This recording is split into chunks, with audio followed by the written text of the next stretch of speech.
dumarating ang pagkakataon na sa ayaw mo at sa gusto, kailangan mong lumaban. Kasi kapag hindi ka lumaban, patay, patay kayong lahat. Oh, gusto mo, gusto mo, tsutsugihim kayong lahat ng walang kalaban-laban? My God, Pilipino ka ba? Sure ka ba na Pilipino ka? Kasi ang pagkakaalam ko sa mga Pilipino, matatapang tayo, may dugo tayong bayani. At kung titignan natin ang history ng buong mundo, ang Pilipinas, tayo ang maituturing na merong pinakamaraming bayani. Bakit? Mga kaibigan, grabe, ang tatapang ng ating mga bayani, mga Pilipino. Wala tayong laban sa mga makabagong makabagong armas ng iba-ibang bansa na sumakop sa atin. Ano lang yung gamit natin? Improvised guns, gulok, yung mga tabak, yung mga improvised sa mga bomba. Pero lumaban tayo. Hindi tayo naging duwag. Tandaan nyo yan. May dugo kayong Pilipino. May dugo tayong bayani. Hindi tayo duwag. Kaya yung sinasabing ito ni Sara Duterte, ito ay isang kaduwagan. Nagpapakita ng kanyang pagiging weak leader. At ang isang weak leader ay walang karapatan. Walang karapatan kahit kaunti para mamuno sa ating bansa. Yun ang katotohanan. Sara Duterte is a weak leader. Wala siyang karapatan para mamuno sa ating bansa bilang presidente dahil ipamimigay lang niya ang bansa natin at hindi niya kayang depensahan dahil sa kanyang pagiging mahina. Mahina! Tulad din siya ng tatay niya. Saan lang siya matapang? Sa kanyang kapwa Pilipino. Matapang siya sa kapwa niya Pilipino. Pero pagdating sa ibang bansa, luhod. Pagdating sa ibang bansa, halik sa puwet. Pagdating sa ibang bansa, tuta ng ibang bansa. Yan ang mga Duterte. At yan ang nakikita ko ngayon kay Sara Duterte. Diba?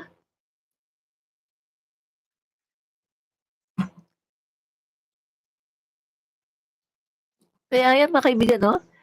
Hindi mo kailangan maging spy para maging Manchurian candidate. Minsan, sapat na ang pag-uulit ng propaganda, paghihina ng loob, pagpapahina ng loob ng taong bayan at pagbaluktot sa katotohanan. So kitang-kita natin dito mga kaibigan na pinapahina niya ang loob ng taong bayan at kitang-kita natin dito na kumakampi siya sa China. 'Di ba?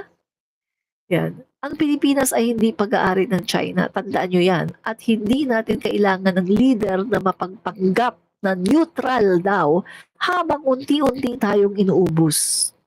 So, neutral? Mag-neutral ka habang yung China ay inuubos ang iyong teritoryo, habang ang China ay unti-unting pinapasok ang Pilipinas at kinakamkam, mag-neutral ka pa talaga? Are you sure? Are you okay? Hindi ka ba nakadroga? Baka naman nakatake ka ng drugs. Di ba? Tayong mga Pilipino ay dapat magbantay. Huwag tayong mapalilin lang sa mga matamis na salita. Kilalanin ang mga lider na tunay nakakampi at mga nagpapanggap lang. Mga kaibigan, no? So, kitang-kita natin kung sino ang nagpapanggap at kung sino ang tunay na leader. Diba? Yan. Mga kaibigan, itong Manchurian candidate na to ay isang user. User. Manggagamit. Yan. Ito ha. Manggagamit siya. Okay.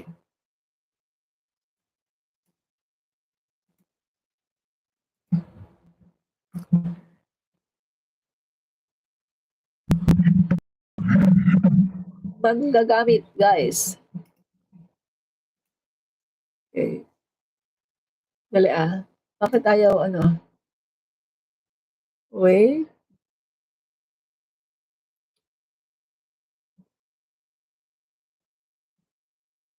Uy, bakit ayaw? Sandali nga,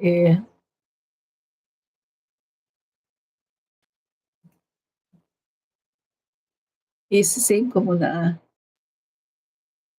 Save ko muna, bakit ayaw? Magagamit siya, 'no? So, dali guys, ayaw, Etong ano na 'to mga kaibigan, nagsasalita siya 'no, tungkol sa, pagpapasalamat niya 'no, kay, dali, sabihin ko na lang. Eto mga kaibigan yung, katatapos lang niya 'to 'no, VP-elect Duterte thanks campaign manager Representative Romualdez. Eto mga kaibigan yung katatapos lang 'no ng kanyang, sandali, meron yata ako nito, sandali, hanapin ko. Hanapin ko yung nasa ano ko na lang, nasa TikTok 'no. So,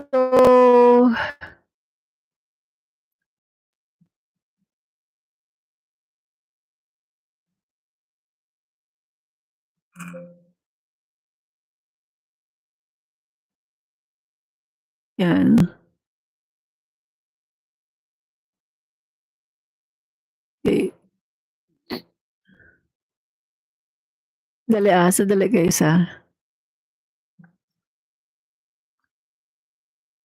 User siya guys, user, as in user talaga 'no. So, nanggagamit lang po siya ng tao. Yan po ang kanyang gawain ni Sara Duterte, manggamit tao. At isa sa kanyang ginamit si Speaker Martin Romualdez. 32.2 million votes. Ulitin natin, You did it all. You did very well.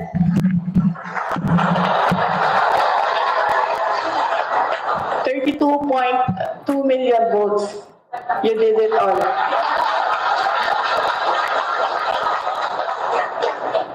And alam nyo, pagod, puyat, luha, lahat yun ni Congressman Martin Romualdez. And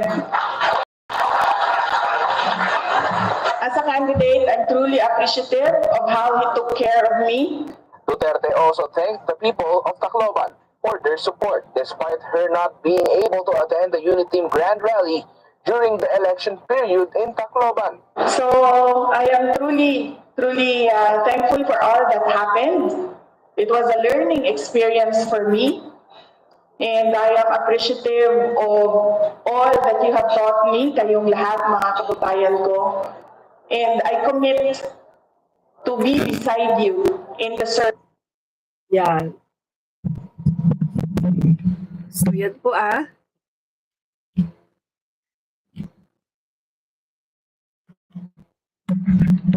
O, di ba? Wala siyang utang na loob. Yan ang vice presidente na walang utang na loob, no? Alam mo, okay lang naman kahit hindi ka magpasalamat no? Sige, wag ka magpasalamat kasi wala ka talaga utang na loob Pero yung gagawin mo na yung nagkakautangan mo ng loob ay sinisiraan mo pa. Huwag ka magpasalamat kung hindi mo ma-appreciate yung ginawa ni Speaker Martin. Okay. Pero huwag mo siyang sisiraan. Kasi lumalabas lang lalo yung pagiging walang utang na loob, no? Yan mga kaibigan. Yan po ang katotohanan. So, binibetray po niya ang mga Pilipino, no? Ito po sa ginagawa ni Sara Duterte. Yan. So, ngayon mga kaibigan, punta naman tayo sa ating topic, no? Tungkol dito kay Aimee. Yung ang dahilan po bakit po si Aimee ay gusto pong dahilan po kung bakit si Aimee ay naninirang puri sa kanyang kapatid. Yun naman pala, gusto pala niyang maging presidente. Yan. Gusto pong maging presidente ni Aimee. Yan. Search, sandali search lang natin. So, ah, Hira ni Sara Duterte sa Pilipinas, isang patunay ng kanyang kakulangan sa kaalaman. Sa kanyang pahayag, muling ipinakita ni Sara Duterte ang kakulangan niya sa tamang impormasyon at respeto sa bansa. Diba? Ano ba? San Juanico Bridge. Tourist spot daw ang San Juanico Bridge. Alam niyo ba gaano kahaba ang San Juanico Bridge? 2.6 kilometers.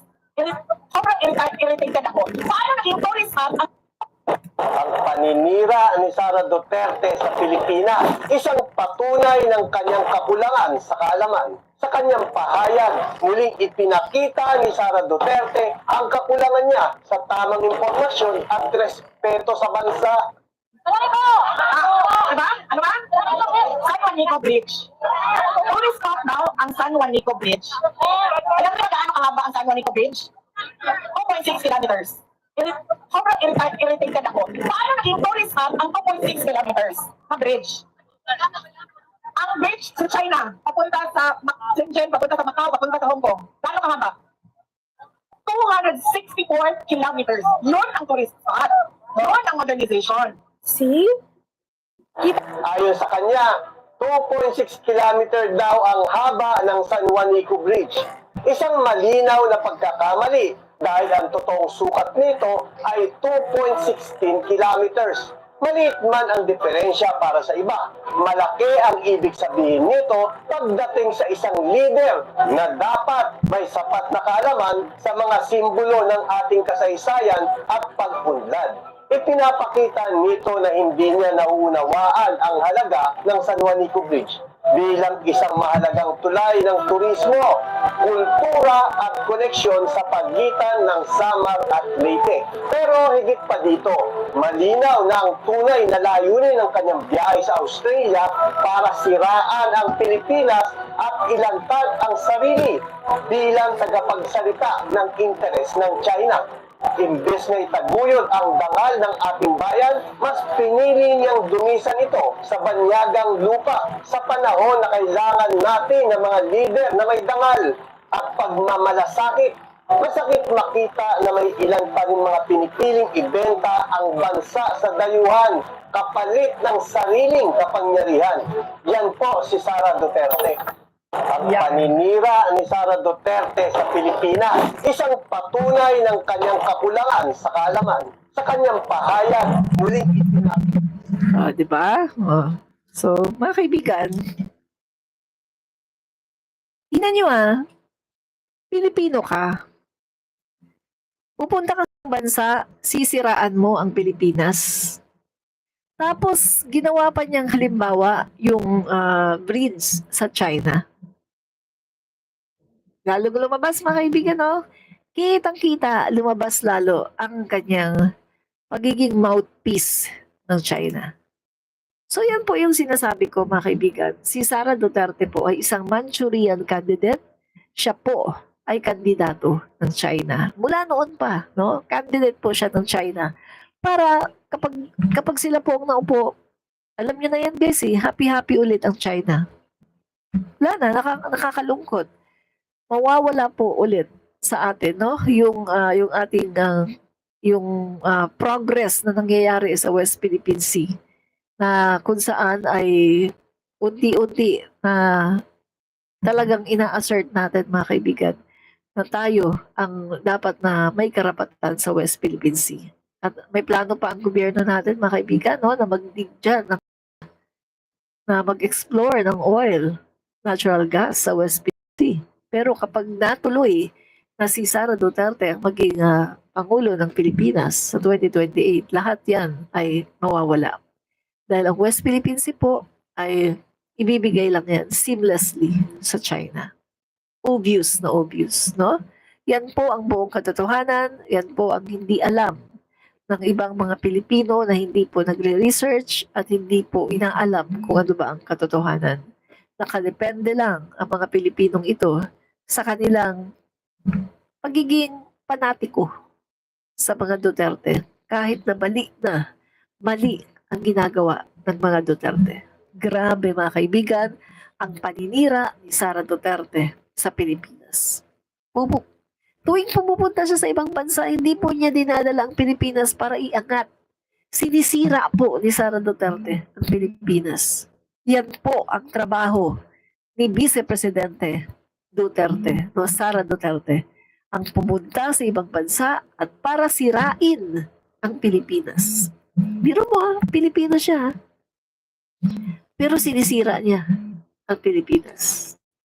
Ibang klase, di ba? Pilipino ka. Sinisira mo ang sarili mong bansa na dapat ay inaangat mo, lalong-lalo na ngayon na meron tayong laban sa West Philippine Sea.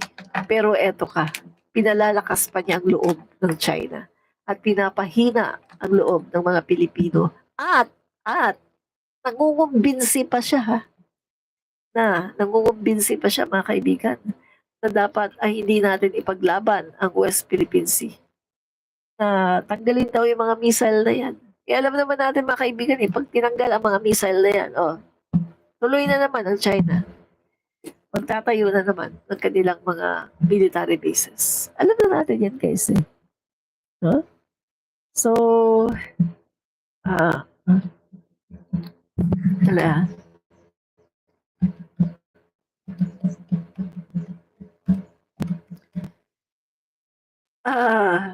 Sandali.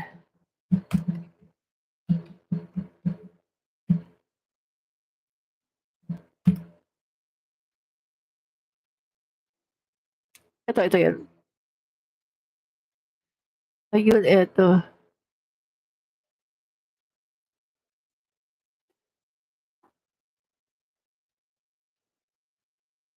Ito. Ito guys, kita ko na.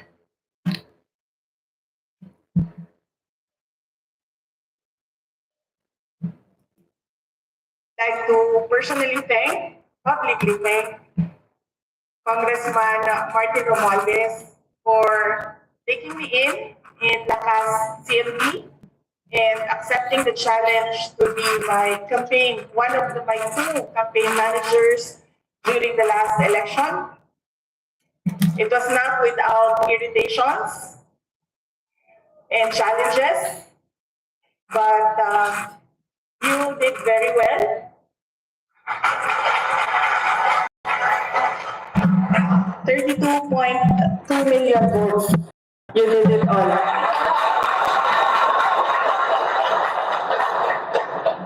And alam nyo, pagod, puyat, luha, lahat yun ni Congressman Martin Romualdez. And as a candidate, I'm truly appreciative of how he took care of me. Actually, silang dalawa, dalawang campaign managers ko. I was always with food.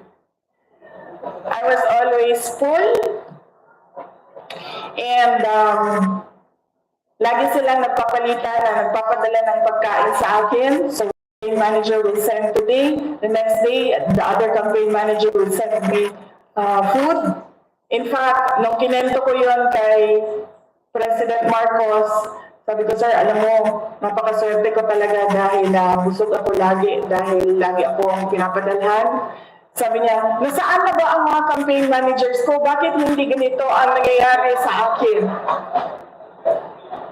So, I am truly thankful for all that happened. It was a learning experience for me.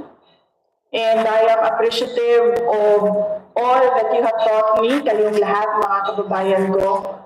And I commit to be beside you in the service of our country. I'd like to personally publicly thank Congressman Martin Romualdez for taking me in Lakas CMD and accepting the challenge to be my my two campaign managers during the last election.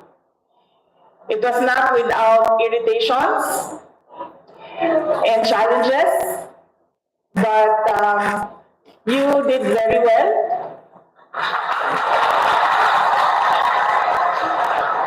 $32.2 million votes. You did it all. Yan. So, yan mga no? Yan po. Kaya siya nanalo. Kaya siya nakatakbo muna, no? Kaya siya nakatakbo dahil inadapt siya ni Speaker Martin Romualdez. Kasi wala po siyang partido eh. Yung hugpong ng pagbabago, hindi po pwede kasi local lang. Local party. Yung PDP laban, ayaw niya. May malaking away sila ni Bongo. Ha? Kasi andun si Bongo eh. Malaki ang galit niya kay Bongo eh. So, para makatakbo siya, kailangan siyang i-adapt ng isang partido. At ang gumawa niyan ay si Speaker Martin. Inadapt siya, inalagaan siya, inayos yung kanyang mga numero.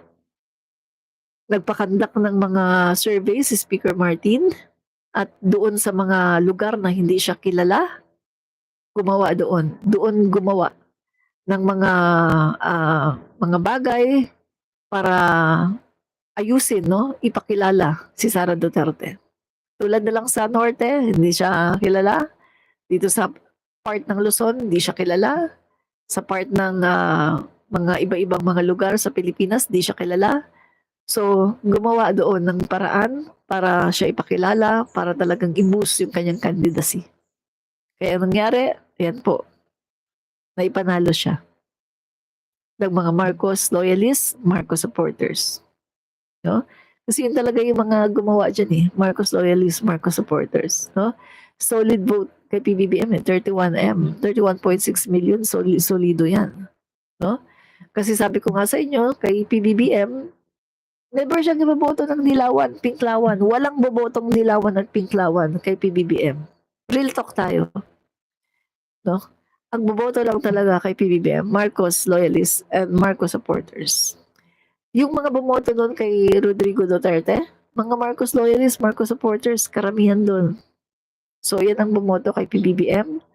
At syempre, may mga iba na nagustuhan din si PBBM, so binoto din siya. No? Kaya, etong si Sara Duterte, ang laki po ng kanyang utang na loob kay Speaker Martin. Pero narinig mo ba si Speaker Martin na nagbanggit man lang na nagsisisi ako? Bakit kita dinala nung eleksyon? Nagsisisi ako, bakit ganun? May narinig ba kayo kay Speaker Martin? Wala, di ba? Wala kayong naririnig kahit isang masamang salita from Speaker Martin. Hindi man lang nagsalita si Speaker Martin ng kahit anong masamang salita against Sara Duterte. Diba? Yan po ang katotohanan. Yan. So, sandali. Sabi niya ano ba ang sinisira ni Inday Sara Duterte, ma'am? Lovely Dalida. Hindi po ba kayo nanonood ng balita? Okay. Si Sara Duterte, pumupunta po siya sa iba-ibang mga bansa, nangangampanya, napakaagang mangampanya at sinisiraan po niya ang gobyerno, ang Pilipinas sinisiraan. Lately, itong pumunta naman siya sa Australia, nangangampanya na naman, namumulitika ng napakaaga, sabi ko nga sa inyo, kumukubra ng sahod, sumasweldo, pero hindi nagtatrabaho. Sinisiraan naman niya ang San Juanico Bridge ay hindi daw tourist spot. At ipinagtatanggol niya ang China at inaangat niya ang China. At ginawa pa niyang example yung isang bridge ng China. Yun daw ang tourist spot. Ang San Juanico Bridge hindi daw tourist spot. Tingnan mo yan. Pilipino ba yan? Inangat ang China, siniraan ang Pilipinas. Pilipino ba yan? My God! Dugong makapili talaga. Yan po Lovely Dalida. Pakinggan mo ang mga sinasabi ni Sara Duterte, puro paninira. Katulad na lang sa sinabi niya na bagsak ang ekonomiya ng bansa. O di ba kahapon nung isang araw na debunk ko yan. Naipakita natin ang katotohanan na hindi bagsak ang ekonomiya ng bansa, kundi tayo ay pasulong. Anong sabi ng World Bank? Anong sabi ng mga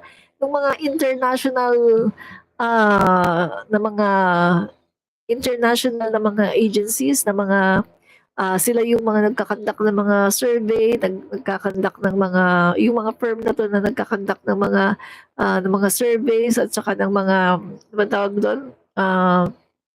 Yung mga forecast na ang sinasabi nila ang Pilipinas ay patuloy, no? Patuloy sa pangunguna, pumapangalawa sa yung pag-soar ng ekonomiya, pag-angat ng ekonomiya. Nakita mo, oh, yung palitan nga lang ng piso, almost dati, no? Almost umabot ng 60 pesos ngayon, o magkano na lang. Lately, nitong mga nakakaraang buwan, umabot ng 55 pesos. Napakababa. Umaaray nga yung mga dollar earners katulad ko, umaaray kasi ang baba ng palitan. Isa yan. Matatag na piso. Ano pa? Ngayon ka lang makakita. Ang produksyon ng palay natin, napakarami. May benting bigas na. May libre pa. 50% pa na off sa LRT, MRT ng mga estudyante. Mga kaibigan, kung bagsak ang ekonomiya natin, hindi yan magagawa ng gobyerno. Pero nagagawa ng gobyerno yan kasi ang ekonomiya natin ay